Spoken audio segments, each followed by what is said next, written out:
নমস্কার বন্ধুরা, আমার চ্যানেলে আপনাদের সকলকে স্বাগত। আজকে আমি আপনাদের সাথে মাটনের একটা রেসিপি শেয়ার করছি। আজকে রেসিপিটা আমি প্রেশার কুকারে মাটনটাকে সিদ্ধ করে নিই। কড়াইয়ে কীভাবে খুব তাড়াতাড়ি সুস্বাদুভাবে সিদ্ধ করা যায়, তো সেটাই আপনাদের সাথে শেয়ার করছি। মাটনটাকে প্রথমেই আমি ভালো করে ফ্রেশ করে ধুয়ে নিয়েছি। তারপর এর মধ্যে দিয়ে দিলাম পেঁয়াজ, আদা, রসুন, কাঁচা লঙ্কা পেস্ট করে দিয়েছি শিলে।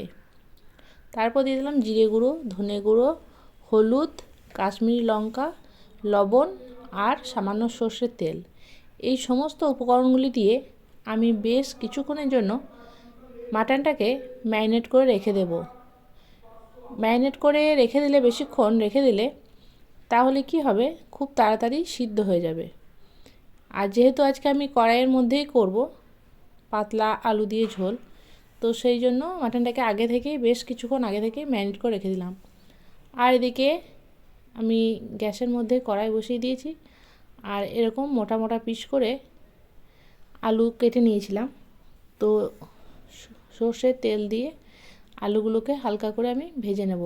আলুগুলো ভাজার সময় সামান্য হলুদ আর অল্প সামান্য পরিমাণ চিনি দিয়ে দিলাম। আলুগুলো ভেজে তুলে রাখলাম আর তারপর এর মধ্যে দিয়ে দিলাম মাটনটা আগে থেকে যেহেতু ম্যারিনেট করা আছে, তাই তেলের উপর দেওয়ার পরে খুব ভালোভাবে বেশ কিছুক্ষণ সময় নিয়ে কষিয়ে নিতে হবে। দরকার পড়লে অল্প অল্প করে জল দিয়ে আমি মাটনটাকে কষিয়ে নেব। মাটনটা বেশিক্ষণ কষানো থাকলে সিদ্ধ হতে সময় বেশিক্ষণ লাগবে না।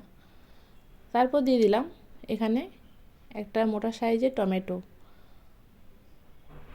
আবারও বেশ কিছুক্ষণ এটাকে আমি কষিয়ে নেব। খুব ভালোভাবে এটাকে কষিয়ে নিতে হবে। তো যখন এরকম হালকা কষানো হয়ে যাবে, ওর মধ্যে আমি হালকা একটু জল দেব, যখন একটু লেগে লেগে যাবে। তো তারপর জল দেওয়ার পর আমি কিছুক্ষণের জন্য আবার ঢাকা দিয়ে দেব। তারপর অল্প অল্প করে জল দিয়ে নাড়াচাড়া করব আর হালকা করে ঢাকা দিয়ে দিচ্ছি। তাহলে কি হবে, খুব তাড়াতাড়ি মাটনটা সিদ্ধ হয়ে যাবে। আর আলুগুলো যেহেতু আগে থেকেই ভেজে তোলা আছে, আলুগুলো সিদ্ধ হতে বেশিক্ষণ লাগবে না, তাই আলুগুলো এর মধ্যে আমি এখন দিইনি। আমার ভিডিওগুলো কেমন লাগছে অবশ্যই কমেন্ট করে জানাবেন। আর যদি ভালো লাগে আমার চ্যানেলটিকে লাইক, কমেন্ট, শেয়ার এবং সাবস্ক্রাইব করে দেবেন। তো এখন অনেকটাই মাটনটা হয়ে এসেছে। তো এর মধ্যে দিয়ে দিলাম আলুগুলো দিয়ে আবারও বেশ কিছুক্ষণ কষিয়ে নেব। আর তারপর এর মধ্যে দিয়ে দেব অল্প একটু মিট মশলা। এটা আমি আগে থেকে দিইনি, তো পরে আমি এটাকে অ্যাড করব। এখানে ওপর থেকে একটু মিট মশলা দিয়ে দিলাম।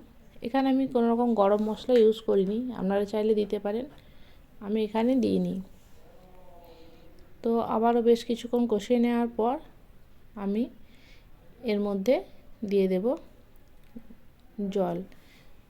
একটু হালকা গরম জল ব্যবহার করব, তাহলে খুব তাড়াতাড়ি মাটনটা সিদ্ধ হয়ে যাবে আর খেতেও ভালো হবে। তো জলটা দেওয়ার পরে আবারও বেশ কিছুক্ষণ সময়ের জন্য আমি ঢাকা দিয়ে দিলাম।